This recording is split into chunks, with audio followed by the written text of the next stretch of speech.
Hello everyone, today I want to tell you a story about what really inspires me to think about designing your COVID life. And this inspiration really comes from the Avengers movies. It sure takes on a new meaning to me. If you have watched the Infinity War and Endgame, you will know what I'm talking about. If you don't care about superhero movies, don't worry. I won't bore you with a lot of characters and backstories. You know, the nerdy stuff. But please stay with me and listen to the meaning behind this short recap. In the Avengers, there is a supervillain called Thanos. His ambition is to give a new balance to the universe by eliminating half of the population.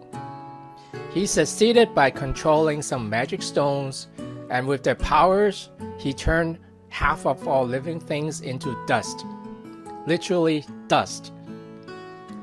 It was some un-Hollywood ending, especially for a summer blockbuster movie like this. The fans waited for a whole year for the follow-up movie, Endgame, and see what happens.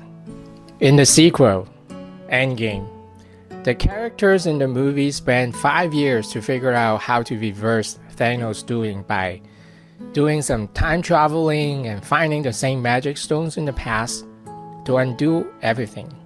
Well, almost everything. Friends and allies came back to life again, and the superheroes teamed up one more time to defeat this supervillain. Okay, that's all the superhero talk. So, what did I see in this story? Well, there is kind of like a subplot about high school kids who came back from being turned to dust. This incident is nicknamed the Blimp. People who were blipped came back as if no time has passed for them. They probably didn't know what happened, and suddenly the world is changed at an instant in front of their eyes. For those who are not blipped, they lived a long 5-year period, with a bunch of friends and family members went missing.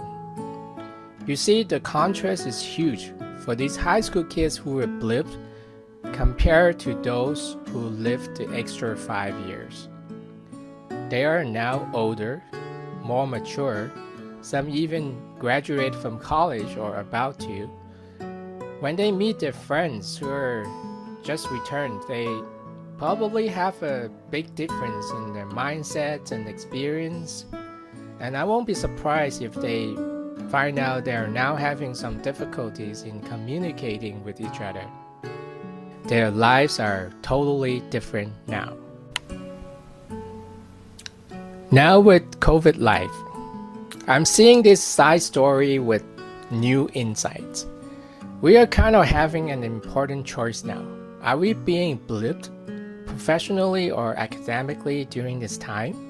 Think about it. If I spend like 80% of my time during social distancing doing nothing but watching TV dramas, playing games, or just munching on snacks, and for who knows how many more months. When business activities are picking up again, let's say back to 2017-18 levels, do some of us feel like we have been blipped? When we talk to others, do they seem like to be the ones who lived the extra time and have grown into somebody more advanced? Like a college grad versus a high school senior? So the challenge I present here is, don't be that person who was blipped by choice. Pay attention to what you are doing every day and see if there's any growth happening each day. And how do I keep track? There are a couple of tools that may be helpful. The first one is doing the balance dashboard. The dashboard is an easy and simple way to reflect on where you are. Do a weekly dashboard and see if you are doing some incremental improvement you would like to see happening. If possible, write down an action plan that could help to achieve your goals during this period. They don't have to be big and ambitious, but rather something you can do without too many roadblocks and they have measurable positive impacts. Number 2, a daily journal that focuses on a few things. What have you learned? And check if they're useful or not. Who have you helped? The more random, the better. And then an act of gratitude or savoring. Some examples would be like, say thanks to people who has been kind to you. Be grateful for what you can have. Savoring what you have in your life. Find them and appreciate them. Hopefully all these have positive impacts on your personal growth and also on your psychological well-being. So what do you think? Agree, disagree? Please share your stories in the comments and let me know. Thanks for watching. See you next time.